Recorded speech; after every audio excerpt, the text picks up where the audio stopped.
जय श्री राम दोस्तों। आपका अपना डॉक्टर मनोज शास्त्री बलाली आप सबके बीच में उपस्थित हैं। आप बहुत प्यार दे रहे हैं, बहुत सी वीडियो देख रहे हैं, लाइक कर रहे हैं, सब्सक्राइब कर रहे हैं। आज का विषय है हमारा चैत्र नवरात्रि। वर्ष में 4 बार नवरात्रि आते हैं। 2 बार गुप्त नवरात्रि, 2 बार सामान्य नवरात्रि।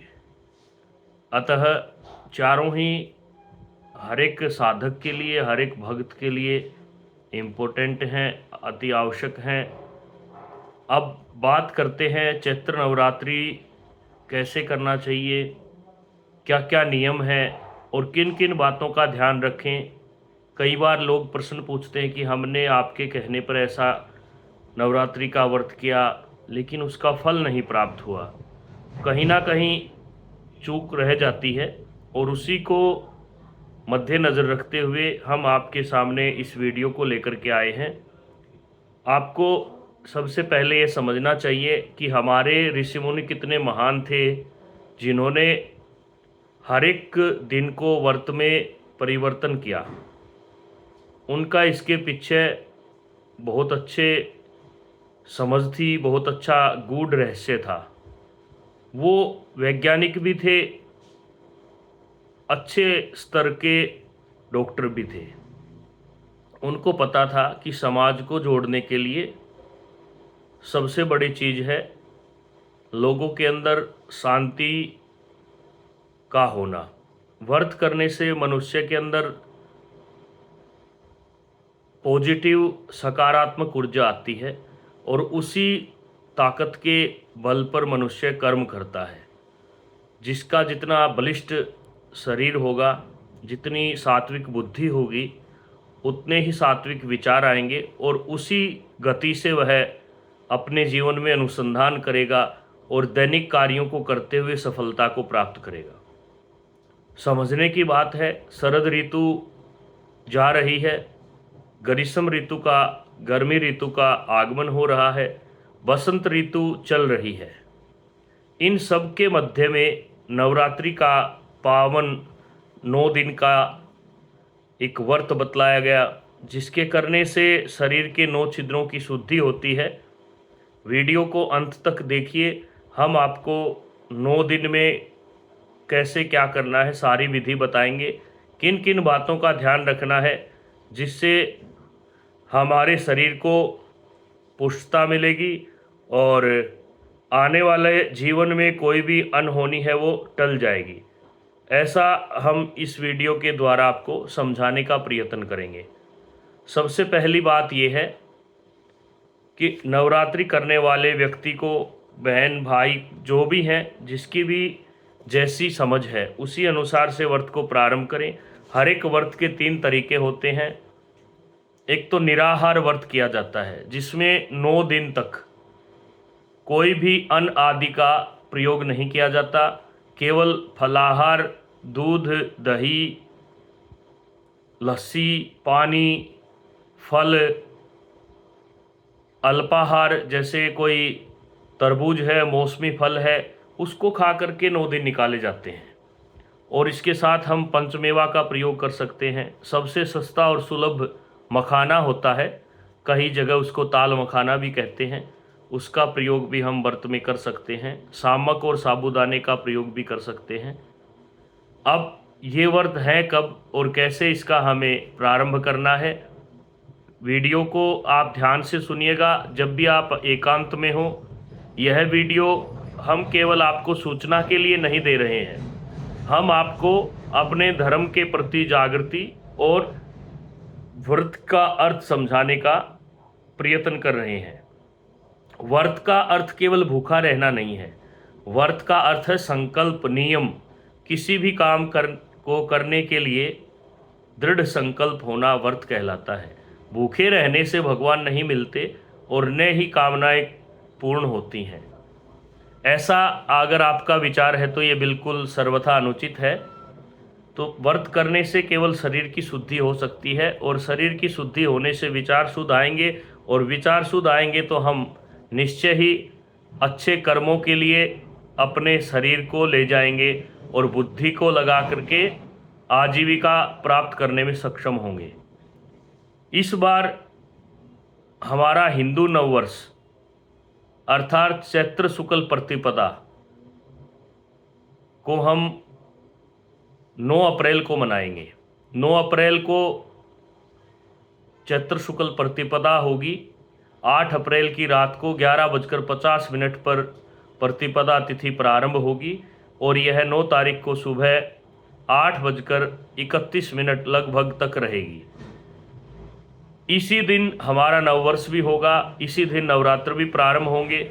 सबको अपने अपने घर पर भगवा ध्वज लगाना चाहिए या अपने इष्ट देव कुल देव या कुल देवी का ध्वज भी आप लगा सकते हैं। और 9 अप्रैल से 17 अप्रैल तक नवरात्रि का यह पावन त्यौहार रहेगा।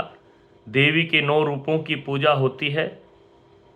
देवी की शक्तियों का आगमन होता है और इस बार देवी का आगमन घोड़े की सवारी पर होगा और उनकी विदाई हाथी की सवारी पर होगी।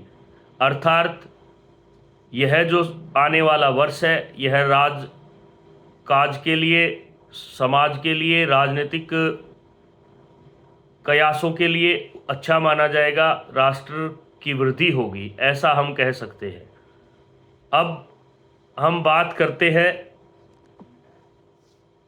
इसमें समझने की जो चीज़ें हैं, क्या करना चाहिए, कैसे करना चाहिए। शुभ जो मुहूर्त है वो मुहूर्त सुबह 9 अप्रैल को 6:02 से लेकर के दिन में 10:16 तक, दोबारा से बता देता हूँ, सुबह 6:02 से 10:16 तक कलश स्थापन का मुहूर्त रहेगा। उसके बाद अभिजीत मुहूर्त दिन में 12:01 से 12:52 तक रहेगा और इसी दिन अमृत सिद्धि योग भी बन रहा है।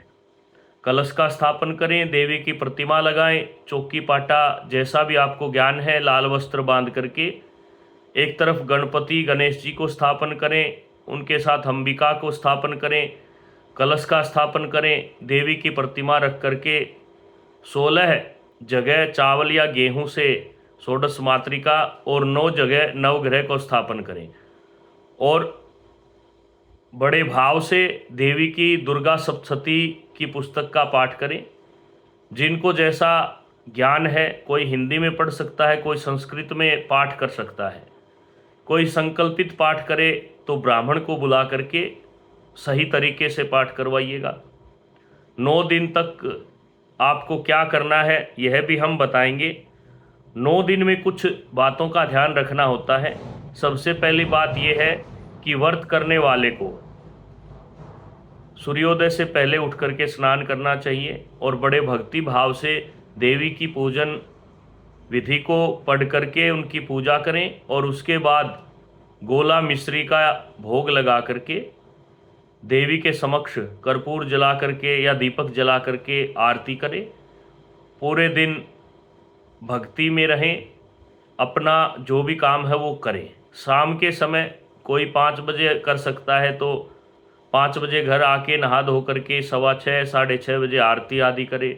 7:30 8:30 9 बजे तक आप कर सकते हैं। उसके बाद अपना भोजन ग्रहण करें और घर में हर रोज़ कोई मीठा पकवान बनाएं, जैसा भी संभव हो। अगर ऐसा संभव नहीं है तो आप गोला मिश्री आदि का भोग लगा करके देवी को प्रसन्न कर सकते हैं। कुछ नियम हैं जिनको धारण करने से आपको मनोवांछित फल प्राप्त होगा। किसी भी व्रत में लहसुन प्याज का प्रयोग नहीं करना चाहिए, सबसे पहला नियम है। दूसरा नियम है नख अर्थात नाखून और दाढ़ी आदि नहीं बनानी चाहिए। अगर कोई रूटीन में ऐसा करता है, नियमित रूप से दाढ़ी बनाता है, वो कर लगातार अपने नियम को कर सकता है। नंबर 2 बात है, अधिक से अधिक पुस्तकों को पढ़ना चाहिए, ज़्यादा से ज़्यादा पुस्तकों का अध्ययन करना चाहिए। और तीसरा जो नियम है, दुर्गा सप्तशती का विधिवत पाठ करवाने से मनोवांछित फल की प्राप्ति होती है। चतुर्थ नियम है, व्रत करने वाले को पृथ्वी पर शयन करना चाहिए। 5वां नियम है, अधिक से अधिक मौन रहने का प्रयास करना चाहिए। और 6ठा नियम है, अष्टमी नवमी को हवन के साथ उद्यापन करना चाहिए। हवन संभव न हो तो देवी को भोग लगा करके आप कन्याओं को भोजन करवा सकते हैं। 8वां नियम है, कन्या कौन है? 18 वर्ष क्षमा कीजिएगा 12 वर्ष से छोटी आयु की जितनी भी लड़कियां हैं उनको हम कन्या का रूप कह सकते हैं। शास्त्र में तो 9 वर्ष तक की ही कन्या कही गई है। और उसके बाद कन्याओं को भोजन कराने के बाद स्वयं भोजन करें और गौशाला में यथासंभव दान करें। हो सके तो गौओं को पूरी आदि न खिलाएं, कच्चा अनाज ही खिलाएं, क्योंकि पूड़ी आदि अधिक खाने से गौ माता बीमार हो जाती हैं। फिर हमें, क्योंकि सब एक ही दिन उद्यापन करते हैं तो वो नुकसानदायक हो सकता है। और ज़रूरतमंद को भोजन करवाइए, प्रेम से इस त्यौहार को मनाइए। और कोई भी शंका या आपका अनुरोध हो या कोई आपका सुझाव हो तो चैनल के नीचे कमेंट कीजिए। जय सिया राम, जय माँ भगवती। हिंदू नववर्ष की चैत्र नवरात्र की आप सभी को अग्रिम शुभकामनाएं।